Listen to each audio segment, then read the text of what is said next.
वो इंतजाम मैंने कर लिया है। यह लो खंजर और कर दो सीने के आर पार कर। यह सच्ची घटना। उत्तर प्रदेश के मेरठ के सौरभ की बेटी का जन्मदिन होता है तो वह लंदन से अपने घर आता है और वह अपने घर के दरवाजे पर दस्तक देता है। फिर सौरभ की बीवी घर का दरवाजा खोलती है। अरे सौरभ, आ गए तुम? अरे आता कैसे नहीं, आज मेरी बेटी का जन्मदिन जो है। कहाँ है मेरी लाडली बेटी? फिर सौरभ अपनी बेटी के पास जाता है। अरे कैसी है बेटा तू? ठीक हूँ पापा, मैं आज मेरी बेटी का जन्मदिन है ना, इसलिए मैं तुम्हारे लिए बहुत सारा सामान लेके आया हूँ। सच में पापा? हाँ हाँ बेटा, सच में। तो अरे आप बाप बेटी बातें बाद में करना। आप इतनी दूर से ट्रैवलिंग करके आए हो, थक गए होगे। मैं आपके लिए पानी लेकर आती हूँ। और बेटा तुम्हारी पढ़ाई कैसी चल रही है? अच्छी चल रही है पापा। जब मुस्कान पानी लेने रसोई में आती है तो अपने प्रेमी साहिल को फ़ोन लगाती है। पहले ना साहिल को फ़ोन कर देती हूँ, उसे बता देती हूँ मेरा पति घर आ गया है। अरे मुस्कान का फ़ोन है। हाँ बेबी बोलो। अरे बोलना क्या है, वो ना मेरा पति घर आ गया है तो तुम वो बेहोशी वाली दवा जल्द से जल्द मेरे घर के बाहर दे जाओ। जैसे ही मौका मिलेगा हम इसका काम तमाम कर देंगे। बस बेबी अभी 2 मिनट में लेकर आया। हाँ हाँ ठीक है ठीक है। बेटा खाना खा लिया तुमने? हाँ पापा मैंने खाना खा लिया है। फ़ोन काट कर मुस्कान अपने पति को पानी देने जाती है। यह लीजिए पानी, आप पानी पीकर हाथ मुंह धो लीजिए, तब तक मैं आपके लिए खाना लगा देती हूँ। हाँ ठीक है। सौरभ पानी पीकर हाथ मुंह धोने चले जाता है। तभी मुस्कान घर के बाहर चली जाती है अपने प्रेमी साहिल को देखने। अरे कहाँ रह गया, आया नहीं अभी तक। मुस्कान को इंतजार करते थोड़ी देर हुई, तभी उसका प्रेमी साहिल आ जाता है। लो बेबी ले आया। अरे कहाँ रह गए थे तुम? पता है कब से इंतजार कर रही हूँ, तुम्हारा कितना समय लगा दिया तुमने। अरे यार क्या बताऊँ, कोई दे दिया, बेहोशी की दवा देने के लिए तैयार ही नहीं था। बड़ी मुश्किल से बहानेबाजी करके लेकर आया हूँ। हाँ ठीक है, मैं तुम्हें जैसे ही फ़ोन करूँ तुम तुरंत आ जाना। हाँ हाँ मैं आ जाऊँगा, तुम फिक्र मत करो, मैं यहीं आसपास हूँ। तो तुम अपना काम करो जाके। हाँ हाँ। फिर मुस्कान घर के अंदर चली गई और इन दोनों को बात करते हुए इनका पड़ोसी देख लेता है।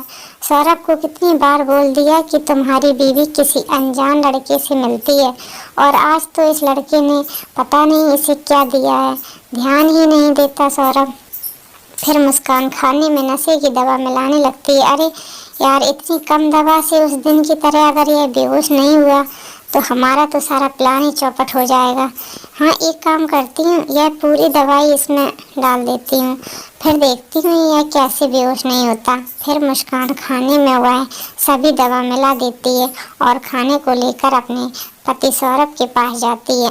बेटा तुम अंदर जाकर पढ़ाई करो, पापा को खाना खाने दो, पापा बहुत थके हुए हैं। ठीक है मम्मी। बेटी अंदर चली जाती है। अरे वाह मुस्कान, मेरी पसंद की खीर। हाँ हाँ सब तुम्हारी पसंद का ही बनाया है मैंने। बहुत बहुत धन्यवाद मुस्कान, तुम मेरा कितना ख्याल रखती हो। भगवान तुम्हारे जैसी पत्नी हर इंसान को दे। हाँ हाँ ठीक है, अब जल्दी से खाना खा लो वरना ठंडा हो जाएगा। फिर सौरभ खाना खाने लगा। मुस्कान आ जाओ तुम भी खा लो। मुस्कान हड़बड़ाते हुए बोली। अरे नहीं मैंने तो खा लिया खाना। सौरभ फिर से खाना खाने लगा। मुस्कान गिलास में पानी लाती है और सौरभ से कहती है यह लीजिए पानी। जैसे ही सौरभ अपना खाना खत्म करके पानी पीता है उसे चक्कर आने लगते हैं। अरे मुस्कान शायद थकान की वजह से ना मुझे नींद आ रही है। हाँ हाँ कोई बात नहीं, आप आराम कीजिए।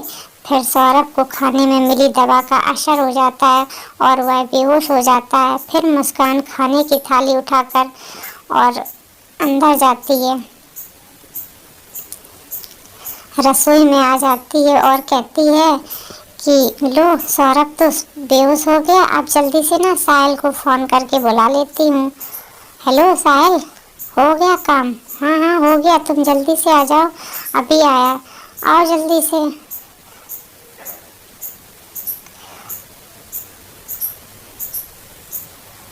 वो दोनों अंदर आ जाते हैं।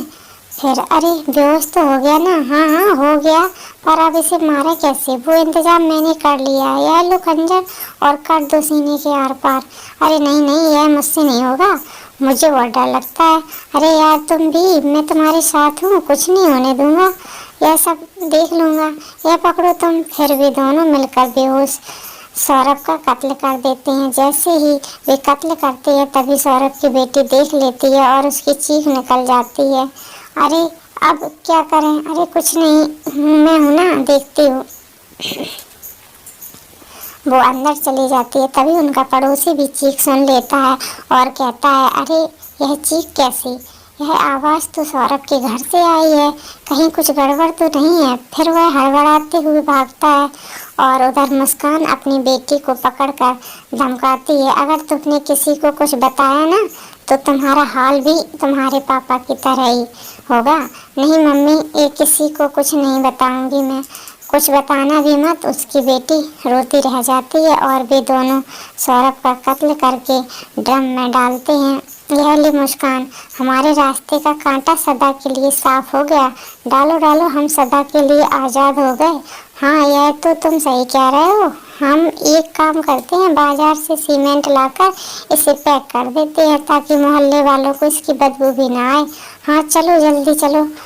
फिर वे दोनों बाजार से सीमेंट लाकर सौरभ को ड्रम में पैक कर देते हैं और उसकी बेटी अपने पापा को ऐसी हालत देखकर रोती रहती है।